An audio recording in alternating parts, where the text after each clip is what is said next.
ദൈവത്തിന് സ്തുതി. പ്രഭാതകിരണത്തിലേക്ക് സ്നേഹവന്ദനം. ഭാഗം 1816. ഇന്ന് ഡിസംബർ മാസം 20 ഈ ആണ്ടിലെ 355 ദിവസത്തിലെത്തി.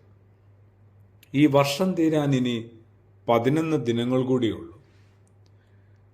കാണാതെ പോയ ഒരു യേശു എന്നൊരു ഭാഗമുണ്ട് സുവിശേഷത്തിൽ. അത് അപ്പനും അമ്മയ്ക്കുമായിരുന്നു. ഭൂമി കണ്ടതിൽ വെച്ച് ഏറ്റവും നിർമ്മലയായ ഭാഗ്യവതിയായ മറിയം എന്ന അമ്മയ്ക്കും നീതിമാനായ യൗസേപ്പ് എന്ന പിതാവിനുമായിരുന്നു 12 വയസ്സുള്ള തങ്ങളുടെ മകനെ നഷ്ടപ്പെട്ടത്. ആർക്കും എവിടെ വെച്ചും എന്തും നഷ്ടപ്പെടാൻ കേട്ടോ. കുറെ കൂടി ജാഗ്രതയിലാകാനായിട്ട് ഒരു ഓർമ്മപ്പെടുത്തലുണ്ട്.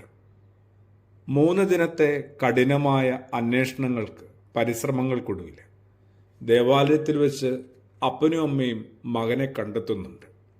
നെഞ്ചുപൊട്ടുന്ന അമ്മയുടെ ഒരു ആവലാതി പറച്ചിലുമുണ്ട്. ഇതിനൊക്കെ മകൻ്റെ മറുപടി എന്തായിരുന്നു? നിങ്ങൾ എന്തിനാണ് എന്നെ അന്വേഷിക്കുന്നത്? ഞാൻ എൻ്റെ അപ്പൻ്റെ ഭവനത്തിൽ ആയിരിക്കേണ്ടതല്ലയോ? അത് കേട്ട യൗസേപ്പ് ശരിക്കും തകർന്നിട്ടുണ്ടാവും, ഞെട്ടിയിട്ടുണ്ടാവുമെന്നൊക്കെ എഴുത്തുകാരുടെ ഭാവനയുണ്ട്.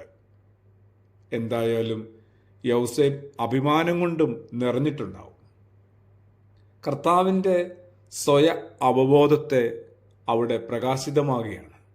സ്വന്തം സ്വർഗീയ പിതാവിനെക്കുറിച്ചും അവനവൻ്റെ ഭവനത്തെക്കുറിച്ചും യഥാർത്ഥ ഭവനത്തെക്കുറിച്ചും വന്ന വഴികളെക്കുറിച്ചും ഇന്ന് നമുക്കിടയിൽ നമ്മൾ ഓരോരുത്തരും ഉൾപ്പെട്ട മക്കൾക്ക് ധാരണയുണ്ടോ? മക്കളെക്കുറിച്ചൊക്കെ പറയുമ്പോൾ നമ്മൾ നമ്മളുടെ മക്കളിലേക്കാണ് ഓടിയെത്തുക.